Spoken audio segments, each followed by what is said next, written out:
После того, как я опубликовал вот наш анонс, многие люди, некоторые точнее, подумали, что мы сейчас здесь будем в чате пропагандировать, валить за границу. Я хочу сказать всем, что это так не будет.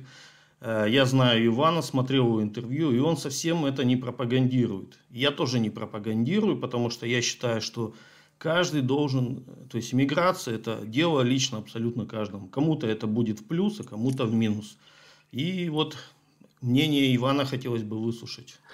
Мое мнение, да, ты абсолютно прав, Женя. Когда ты смотрел мои другие ролики, если кто-то у меня постоянно меня смотрит и слушает, они заметят, что я как бы говорю одно и то же, только как бы другими словами. Да? Я повторюсь, я не устану это повторять, что я считаю, что чтобы быть счастливым, мужчине или там женщине, неважно, я считаю, что не обязательно рвать все отношения со своей родиной, не обязательно рвать все отношения, сжигать мосты там, да, и отказываться от российского гражданства. Это не выход, ребята. Есть большой соблазн, особенно у людей, которые натерпели здесь, да. Я думаю, что нет выбора у тех, кто уходит из страны по политическим убеждениям и кто просит политического убежища. Но у обычных людей есть выбор.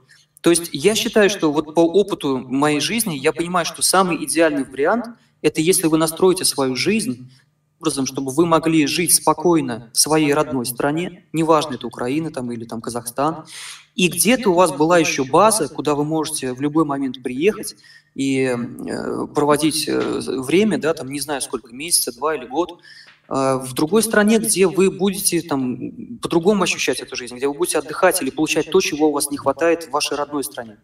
Вот это радикально отличается от общей концепции иммиграции. Потому что все стремятся за резидентством, все хотят паспорт, всем, нужно гражданство. Вот они готовы все за это положить, все на это там променять, отказаться от всех там родственников, отказаться от родителей, отказаться от друзей, продать там все, что у них было, там квартиры, машины, все бросить и приехать для того, чтобы стать резидентом. Но момент такой, что ну вот ты получишь его, да, дальше-то что? Станешь ли ты счастливее от этого? Кто-то скажет, что да. Но я считаю, что есть, прямо, знаете, какая-то определенная когорта, может быть, людей или там порода людей, которые действительно могут вот так взять и порвать все связи абсолютно со своими близкими. То есть, наверное, кому-то видеть свою там отца или свою мать там раз в 5 лет, раз в 10 лет, наверное, для кого-то это нормально, для меня это вообще не нормально. Наверное, для кого-то там не приезжать к своим там умирающим там близким, которые там да, стареют и уходят, для кого-то это нормально. У них, наверное, даже ничего не ёкает, там, ни совесть, ни душа, там ничего, я не знаю, кто во что верит. Я так не могу. И я понимаю, что не нужно так делать. И нужно свою жизнь постараться настроить так, чтобы быть и дома, и когда захочешь, где-то еще. А вот как это настроить, что для этого нужно? Можно вот продолжить сейчас разговор дальше. Женя? Ну, ты предлагаешь дачу иметь, как наши чиновники. Они в России работают, а у них дом где-нибудь в Испании, в Италии. Они на выходные уже там. Да, к сожалению, они воспринимают работу в России как вахтовый метод. Да? То есть мысленно-то они там, в Ницце, а вот телом приходится летать сюда к понедельнику на своем личном суперджете, да, летать сюда. А так-то они там, как бы мысленно. Но мы, как бы простые смертные, у нас своих самолетов нет, но постараться настроить свою жизнь, чтобы иметь возможность полгодика здесь, полгодика там, я считаю, что это реально. Пусть сложно, но реально. Женя? Да я бы даже считал, что можно даже не зацикливаться на одной стране. Можно там один годик, например, на даче в одной стране пожить, потом в другой. Абсолютно верно. Абсолютно верно, и я подпишусь с тобой. И я вот об этом еще не говорил не в своем канале. Вы знаете, интересный я момент запомнил такой и почувствовал его, и хотел бы с вами поделиться вот этой мыслью, что вот наверняка у всех, вот, кто нас слушает сейчас, есть такое ощущение, что когда ты изо дня в день живешь вот этой жизнью, этими, да, и вот этой бытовухой, которая уже наезжена там годами, десятилетиями у кого-то, ощущение, что жизнь летит, то есть время летит очень быстро. И вы не поверите, но я теперь знаю, как можно это время затормозить. Мы все понимаем, да, что по теории относительности время это не... Временем можно растягивать и ускорять, да? И я вам хочу сказать, что если вы хотите замедлить время и почувствовать, что ваша жизнь, как бы каждый день, как будто бы вы проживаете, будто бы это по продолжительности неделя, то, ребята, здесь нужно просто очень простую вещь делать – менять место жительства. Вот всего лишь изменив место жительства, вы будете свою жизнь замедлять, вы удивитесь. Вам за 1 месяц вам покажется, что вы уже там прожили там год. А как только вы приходите в обычную рутину, ежедневную вот эту обязаловку, да, с привычными действиями, время ускоряется, мы не успеваем даже недели считать, там месяцы считать, там бац, уже опять Новый год. Поэтому здесь есть еще другой вот момент, да, что жизнь можно не спустить в унитаз, да, а жизнь можно прочувствовать еще. Но для этого, нужны деньги, и нужно настроить свою жизнь так, чтобы вы могли вот так вот встать и выйти из своей страны. Женя? Я с тобой полностью согласен. Я сам 6 раз переезжал, менял локацию, но пока только по России. Может, в будущем перееду где-нибудь за границу. И согласен, чем скучнее жизнь, чем быстрее она летит. Поэтому разнообразивайте свою жизнь как можно чаще. Ну вот следующий такой вопрос. Если для тех, кто все-таки решил уже, как говорится, валить, уже все, не хочет он здесь жить, его тошнит от этой страны. Какие ты посоветуешь страны для переезда? И приведи несколько примеров, названия стран и вообще общие твои мысли. Вопрос понял. Все стремятся в западные страны. Все стремятся. Америка, Канада, Австралия, Англия, Германия, Новая Зеландия. Все стремятся туда. Я, честно вам скажу, я понимаю этих людей. Еще в 2014 году, когда я начал готовиться к своей миграции, да, я тоже выбирал из этих стран. И алгоритм выбора очень простой. Где попроще с визовыми вопросами, где можно получить это резидентство побыстрее, да? Где поменьше требования и побыстрее рассматривают твою заявку, где поменьше денег нужно, если меньше стоит образование, да, в этой стране и так далее. И вот этой логической цепочкой вы, скорее всего, придете или на Австралию, или на Новую Зеландию. Я вот также вышел на эти страны, и я могу понять себя в тот момент, да, потому что информации нигде больше никакой не было. Это все-таки не как сейчас, да, в 2021 году у нас каналов огромное количество, которые рассказывают обратную сторону медали. Я хочу предостеречь людей, которые, мужчин, ребят, про женщин отдельный разговор, у них все хорошо. Вот мужчин я хочу предостеречь, потому что иммиграция в западные страны приведет вас, скорее всего, к очень тяжелым последствиям. И, Жень, хочешь, чтобы я рассказал вкратце, какие именно последствия? Да, конечно, пускай все знают. Пускай все знают. Хорошо. Дело в том, что вот я считаю, мое мнение, что есть определенные категории мужчин, которым иммиграция в западные страны подходит. Вот львиному большинству она не подходит, иммиграция в западные страны. Но есть определенные, там, не знаю, там, сколько процентов, которым действительно стоит туда ехать.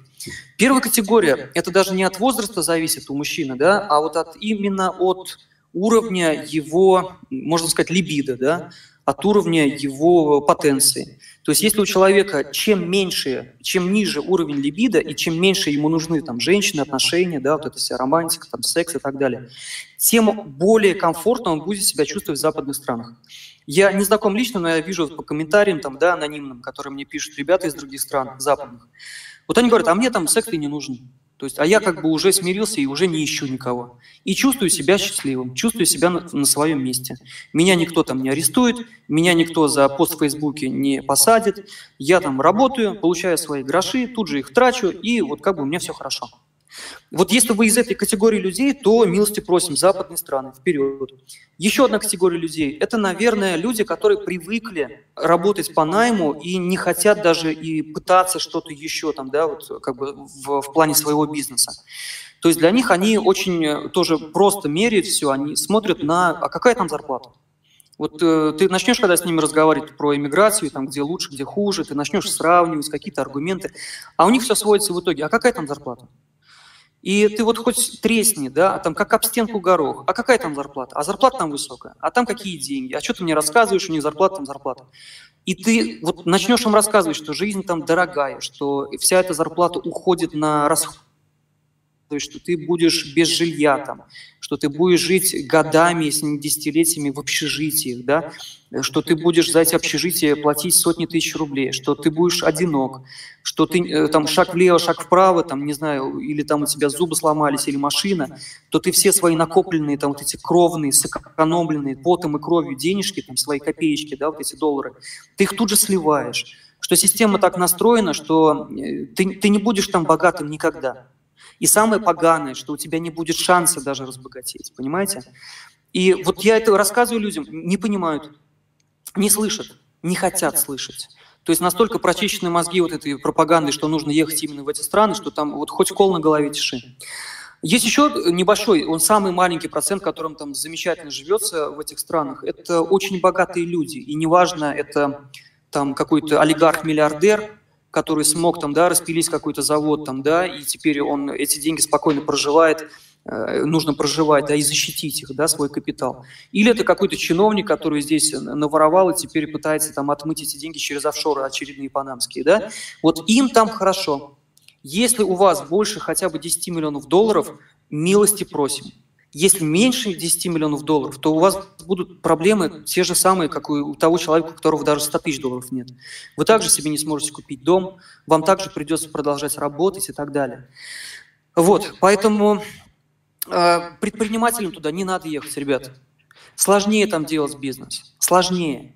И если посмотреть на статистику из вот этих 5 миллионов человек, которые за 20 лет уехали, вы посмотрите, например, выборка, кто эти люди.